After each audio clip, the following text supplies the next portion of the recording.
Well, tell me, I mean, you've used a lot of different methods in your research over time. But one of the things that I notice in your work is a lot of life history, a lot of narrative. How did you come to that as a method? And that's something, I guess, most recently, I guess, in the last, I guess in the last 10 years. So, well, I was trained like most psychologists. The quantitative is what you do, and when you do qualitative, mix it with quantitative. Use a mixed methods approach to be accepted in the literature. So that's how I was trained, and I figured, well, I'll at least mix the methods because I do like talking to women. I do like hearing their voices, not just the tests and measures that I've created, but what do they have to say? And the type of research questions that I was beginning to develop in my work were research questions that were not being frequently asked. And so I didn't want to go in half-cocked thinking that I knew what I didn't know. One thing I had been taught by all of my mentors was to accept what I didn't know. So I'm like, I really don't know about this issue, and I need to hear what the women tell me about this issue. So we don't have a lot of black feminist research, and since I'm listening to the voices of black women, and I'm listening to their voices in terms of how have they struggled with race and gender and class, and then later how they struggled with sexuality issues, then I need them to talk to me. So it really came from this feminist position of women's voices are not listened to. They're often downplayed and ignored. What research methods allow me to clearly hear women's voices without my voice getting so directly in the way?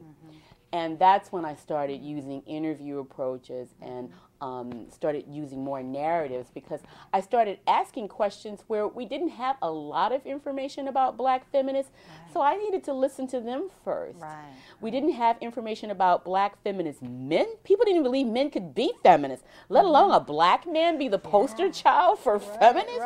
And it's like, I need these men to tell me. How did you learn? How did you learn to be sensitive about women? How did you come to care about women? How do you use feminism to define masculinity?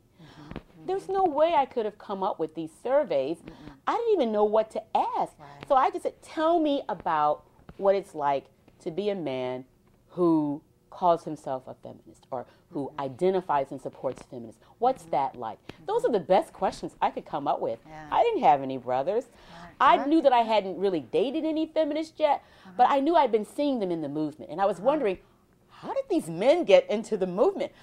What's a man doing in the anti-rape movement? I mean, yes, I always believed that it was a man's problem.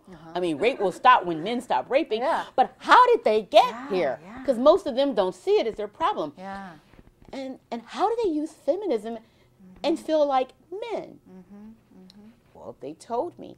And I've just been hooked on the narrative approach then for some of the newer questions that I'm asking, and have accepted that. It takes me longer because the coding and the, oh my gosh. But I get so much out of it because it's a relationship. It becomes this dialogue. I don't forget those voices. They're not just numbers. They're not just participants. And I usually have lifelong relationships with the people who I do these thick description narrative, in-depth interviews with. They touch your life. They've changed me. Survey results have never made me feel that way. I mean, I think there's a place for them, but narrative results, they changed my life.